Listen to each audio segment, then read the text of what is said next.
It's one of my very first trips to El Dorado in the campaign in 2011. And we met at Bill Nolan and Edwin Alderson's office over there.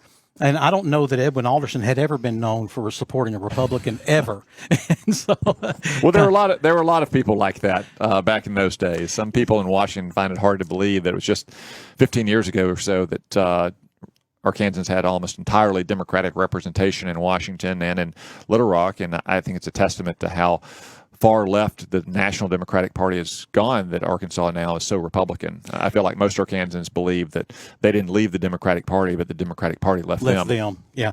You know, speaking of, obviously, when you first started in politics, you ran for Congressional District 4, and that previous congressman was Mike Ross. And I remember having this conversation with several people, some in your campaign. I was like, I bet you can't find three differences between Mike Ross and Tom Cotton. And they were both pro-gun, pro-life, or pro-Second Amendment, pro-life. Let me back that up. And, strong national defense and fiscal responsibility and all these things. But it just doesn't seem like those members exist on the left anymore. Yeah, I'm afraid that Mike Ross would probably be excommunicated from the House Democratic Caucus today. I'm afraid that's why he left. And I think it may be. And, I don't spend a lot of time hanging around with Alexandria Ocasio-Cortez and Rashida Tlaib and Nancy Pelosi and Hakeem Jeffrey and the rest of the liberals in the House Democratic Caucus. But at least once a year you see them when there's a State of the Union, usually more than once a year because we have foreign leaders come and speak 2 or 3 times a year. And I got to say, you look across the chamber at those House Democrats, and there's no one there left like Mike Ross or any of the other old blue dog Democrats. It's hardcore left-wing radicals. And again, like you said, I think that's one of the reasons why Mike left the House of Representatives and why so many other Democrats like him left or either lost to some of those radicals. Now, I know your time is limited, and we're going to get you out here as soon as we can. But a couple of things real quick. Let's go back to the very beginning, and that was when you were serving overseas. Didn't you write an op-ed that ended up in was it the Wall Street Journal or the Washington Post, or where was it? Not quite an op-ed. I wrote a letter to the editor of the New York Times, starting my long and colorful history with the New York Times. They had published for the second time in about 6 months the details of a highly classified program that our government used to track terrorist finances. It was perfectly legal. It had been disclosed to senior Democrats in the Congress, to include Nancy Pelosi, who was then the senior Democrat on the Intelligence Committee, I believe. Our European allies were fully supportive of it and worked with the program. So it was just a bunch of liberal journalists at the New York Times taking it upon themselves to decide what should and should not be classified. And that obviously posed a risk to my soldiers and all soldiers in Iraq at the time, because these terrorists who were making roadside bombs to target all American soldiers didn't just do it spontaneously. They obviously had deep funding networks behind them. So I wrote a letter to the editor. It caused a bit of a stir with my chain of command.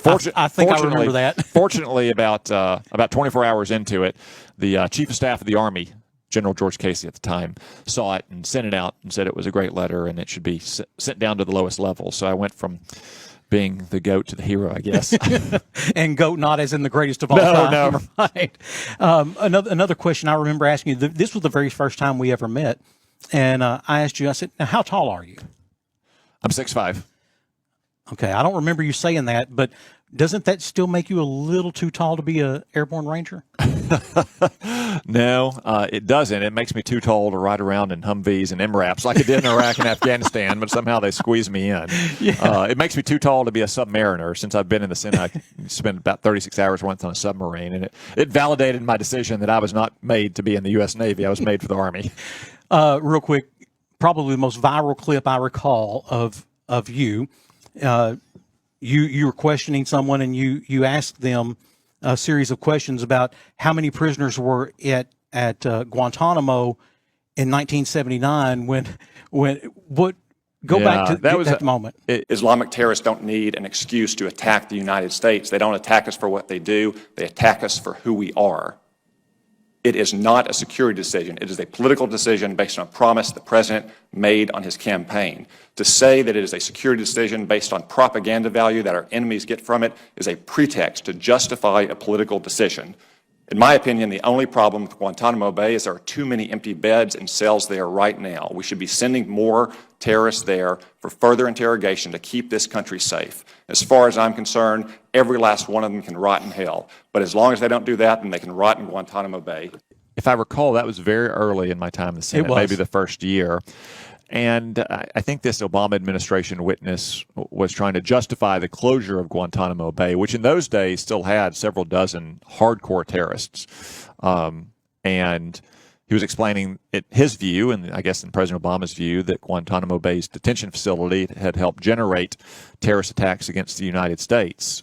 Obviously, 9/11 happened before Guantanamo Bay's detention center was open, and for that matter, Islamic radicals had been committing terrorist attacks against the United States, against our citizens, against our friends in places like Israel, and for that matter, in places like Saudi Arabia as well, for decades before we opened the detention facility in Guantanamo Bay. My point being, which is still true today, they don't hate us and want to kill us for what we do. They hate us and want to kill us for what we are, and we can never give in to that kind of radical ideology. Final question, and I'm going to let you go because I know you have things to do. What's the future of lithium? This is the question we get no matter where we go, what we do. Everyone wants to know what is the future of lithium in South Arkansas? Well, I think it's incredibly promising. You've seen hundreds of millions of dollars invested in advanced technologies to extract lithium and turn it into a commercially viable product. Lithium is going to be in high demand for the foreseeable future. Some people associate it with electric vehicles. Obviously, it does, and that's a big use for it. But even if we didn't make another electric vehicle anywhere, it still powers almost all modern electronics. The stuff we're talking on right now, what you're listening to us on, your phones, your computers, your kitchen appliances, your televisions, your gas-powered cars.